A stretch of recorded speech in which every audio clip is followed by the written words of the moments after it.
Hello, welcome back. It has been quite some time since you've seen me. I'm sure both of you have missed me. Yeah, in short, been away at work for a long time. Life's happening, so the car's taken a bit of a backseat for the last few months. When I last left you, I was pretty much getting ready for the IVA. That's been and happened now. I've had my first IVA, there's your clue, so I've got another one coming. Really happy with it. Really happy with how it went. I failed, but on 7 or 8 minor things, I think, pretty minor things. Avoidable, but hey ho, this is what it's all about. So what I'll probably do is, I've actually got a list. I wrote down the things I'll talk through in a minute, and then we'll go around the car and I'll show you in situ what I've done, because I've fixed all of them, I think, by now. Yeah, but there was quite a lot that went on since the last video. It wasn't very exciting for me to show you, which is why I haven't really done much on it, and it was a bit hit and miss between having a few minutes to work down here on it and then not. So weighing the car, that was a challenge. That took me quite some time with 8 bathroom scales and running around putting the car on winches, on jacks and down again, because obviously bathroom scales give you a weight flash and then go away. So that was a challenge, hence one of the points. So what I'll do is I'll read them through to you. So number 1 was the brake reservoir bracket. So we'll talk about it when we go around the car. Number 2 was the sound of the horn. Number 3 was the exhaust, had some sharp edges. Number 4 was the visibility of the Speedo from the driver's seat. Number 5 was the rear near side brake pipe. That's the flexi pipe from the hard lines to the caliper. It had a slight twist in it which made it touch like this is one of the suspension arms, so I just had to undo the banjo belt and twist it back, take the kink out of it effectively, which I'm annoyed at myself for missing from when I put it on there. The handbrake has sharp edges on it, I'll show you those. There's the rear lights which protrude into the boot space, and there was a sharp edge. The wire need to be routed differently, and the weight of the car versus the design weight put down on the IVA application, and I will go into that as to what I did wrong and how now I've hopefully fixed it. So put that down. Yeah, I think what I'll do is I'll turn this off, take the camera off the stand, and then we'll work through each piece by piece. Right, so number 1, brake reservoir bracket. So here is my, let's get down here. Here's my reservoir bracket that I made quite some time ago now. These are both brake fluid, but they're joined by a common union, so they one has the sensor in it. So if this one drains, this one equals it until they both drain. So that's how I get away with having one sensor. That's the clutch fluid. So yeah, more to the point, this bracket had only 2 rivets. So I'd put 2 small rivets there, and the guy was like, "No, this is really wobbly. I want to see bolts rather than rivets." So all I've done now is I have riv nutted, drilled the 3 out bigger, riv nutted underneath, and I've bolted them down with M4 stainless. So that is, cut my fingers off there. That's fine now. So that was an easy one. Okay, number 2 was the sound of the horn, and the horns are down there. They're EC marked. I don't know if you can see them.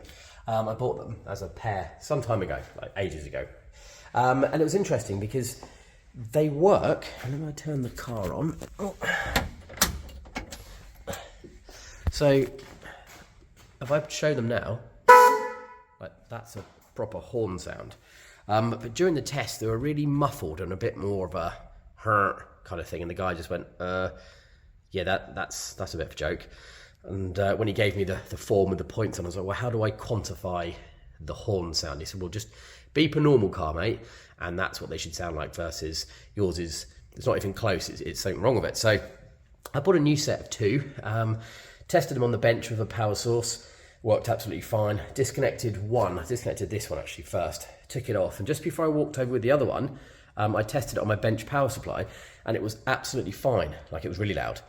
So I thought, okay, so I came back over here, put my voltmeter on and tested the volt, make sure I had 12 volt coming out of it when I did the horn. I did. So I put it back on the wiring, and it was really loud. So I bolted it back onto the bracket, tested it, and it was dull again. So the bottom line is the mounting point, can you see? The mounting point underneath there which I'll see if I can point to. There, to my finger. I've actually run a little rubber grommet between the horn themselves. They're still nice and firm, but yeah, between that and the frame, because a couple of tests, I mean, long story short, if I bolt them nice and tight down to the frame I made on the chassis there, they just were very muffled and dull. It's almost like it was stealing some of the vibration. So yeah, now they're rubber insulated. They are, as you just heard, which is fine. So there we go. Number 3, the exhaust sharp edges. So here and the back, both sides, so same this and the other side, they had, you can see it now, V-bands. There you go, like that. Touch that with something. Yeah, they had V-bands, just like that, which connects the 3-inch down to the side pipe there, or 2.5.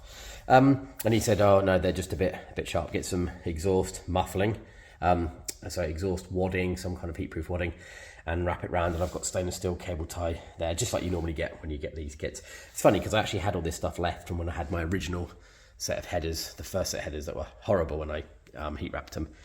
So that's done now on both sides. So that one is just to cover the V-bands. Is okay with the leading edge of the exhaust because it's rounded. It was just the actual V-band edge, which you can just kind of, yeah, it's in there. It's that kind of section. So no big stress. Frustrating that it's a thing, but no bother for me at all. Number 4, Speedo visibility. So when you're in the car, let's get in. Let's turn it off. So you can see the Speedo's out at the moment. So where the Speedo was, it's very much like the rev counter there. It's flash. So from the seated position, the chap was not happy that you could see all of the gauge. This section here, everything from about 20 miles an hour upwards, he said that you cannot see the number. So long story short, I bought a piece of drain pipe, 110mm drain pipe, because they're a 4-inch gauge, cut a section out of it, brought it together, glued it, primed it, sprayed it in such a way that it now, basically it's going to be a pod that will sit off and angle the Speedo towards you. So when I get the angle right, you can see the whole Speedo. Again, this is one of those things that you do for IVA. It's not going to be the way it stays. I've matte black sprayed it, like I sprayed the dash a while ago, just to make it look like it's something I'm going to do. You can see now why things like the GT40, I believe, have got all the angled gauges towards you. Makes sense. Even the fact that I've gone for the original style Speedo, which is the reverse Speedo, that's why the numbers here were more important than those ones here. If I'd gone for a normal Speedo, yeah, that way, you wouldn't worry about it. It'd probably be over 120 miles an hour, you wouldn't be able to see it, which is obviously not a concern for anybody because that's beyond the legal limit of driving. But he did say that my Speedo calibration was spot on, which is great. I fluked that one. So don't change the Speedo. If we do change the Speedo to get through this issue with the IVA, then he'd have to retest the speed sensor. So we'll just put it back on the rollers and test it again. So yeah, I didn't. I got around it by making this. You can actually still see the brown of the sort of builder's merchant pipe. I think it's stink pipe for sewage. That's what I used. So yeah, I'm going to get some black caulking and I will glue it into position relatively soon so I can see that. So that is that one. And number 5, so the rear near side brake pipe. Like I said earlier, that is the flexible hose that is going to be really, really hard to see because we're on the floor in the garage. So it's the flexible hose. I'll put you underneath the car. See if we can give you some light. That goes. There we go. See that? Oh, I can't even get my other hand in. That silver pipe in the middle there, that goes to the caliper and to the hard pipe, which there you go, there's the hard pipe fixing there, and that was touching a bolt underneath. Basically, where the banjo bolt was, and it runs down the suspension arm to the caliper, it kind of had a twist, like a 180-degree twist on the banjo belt, so that it came out and it wanted to do a spiral to get that twist out. Which is no biggie. I just undid the banjo belt on the caliper, kind of did the twist round, which kinked it back into a normal straight run, just like it is on this side. It is frustrating when it's on the ramp. You can see it, and I can't really see it in here very easily. So yeah, that was that one, but trust me, I've jacked it up and I've done it. Okay, number 6 is the Handbrake sharp edge. So doing his interior checks, actually, the point I forgot there was it's the handbrake. So what I've made is I've stitched up, I've got red stitching I used, a leather handbrake sort of gaiter that I've just made. I finished that about an hour ago, and I've actually used some contact adhesive to put it either side of the handbrake itself so it doesn't go anywhere. And yeah, it's fine. Actually, it doesn't look too bad to me because it's very similar to leather that's on the seat. So that's not going anywhere. It'd be lovely. It was just the back section here where effectively it's that chromed pipe, which is an open hole, and it runs down to the spine of it. So he said, no, that's too sharp. So that will be fine. And on that, top edges of the doors, show them again. So this, pull it off, fiberglass edge. He wasn't very happy with how sharp that was. So as you can see, I've just pulled off. I have some edging, and that is on both doors. No, can't really see that one. And that will alleviate that. That will all actually be worked out. We'll pick a nice radius of it once the bodywork's actually done on the car. But again, for IVA, he said that's just a bit too sharp, wasn't quite rounded enough. So that's that. That actually should be on here. Number 7, the boot light wire. Sounds a bit cryptic, but we come into the boot or trunk, depending what your orientation is. You have the back section there. Oh, my lights are still on. I'll leave it on. And this is just a neat aluminium hole, which is the tail part of the indicator light, because there's not a lot of distance from the fiberglass sort of transom on the boat, back of the boat, to where the aluminium panel comes down. So because of the depth of the lights and the moulded seat at the back of the light, I had to have them penetrating here. So yeah, I didn't even really think about that being an issue, but again, when you've got wire going against just a bare aluminium edge, it makes sense. And I just got some grommet, it's relatively large grommets, cut them open and threaded them in around the aluminium. It's nice. And it's the same that side. So relatively easy fix on those ones. Right, and the last one, weights versus design weight. So this was the trickiest one. I don't have the, oh, here we go, selfie stick. I don't have the paperwork that they gave me that states the points and the failures, which is why I written up on the board, and I forgot about the top door edges. So, quick look here, there we go, and you will see my labelling was front right, front left, rear right, rear left, and there's 2 readings. Each time I did 5 times I did the measurements of all the corners on the car. And each measurement is 2 bathroom scales with a span of wood between them, so that the weight would be evenly distributed, so that I could get a reading on each bathroom scales, because bathroom scales don't go to 300 kilos, 320 kilos or whatever, because, well, actually, I was going to say people don't need it. At the moment, people don't need 300 kilo scales, but I'm sure we'll get there. So that was a bit of a faff, like I kind of loosely mentioned earlier. I'm not going to go into it. It was a stressful amount of time trying to jack the car up, have the scales underneath, have them zeroed out, but keep them on and lower it down relatively quickly, let it settle, put a camera over it so I could get those numbers before bathroom scales then just turn off, because bathroom scales, you stand on it, they flash, they show you the number, you feel ashamed, you get off. That was hard to run around and try and look at them. So anyway, I got that done.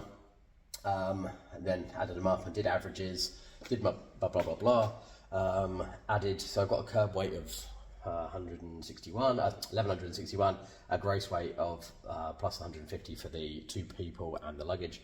Basically I got to, did that a couple of times for different weights. I came to a total of 1342.7, I think that's the one I actually used down there. Anyway, that's irrelevant to what I put there.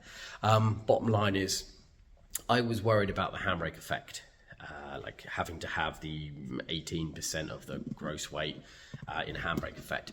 So I went as close to the margin as I could. Thought I'd get away with it because I thought I'd weighed it enough times to be accurate. It turns out, would you believe it, that 8 bathroom scales are not an accurate way to weigh a car. Let's just stop while that soaks in.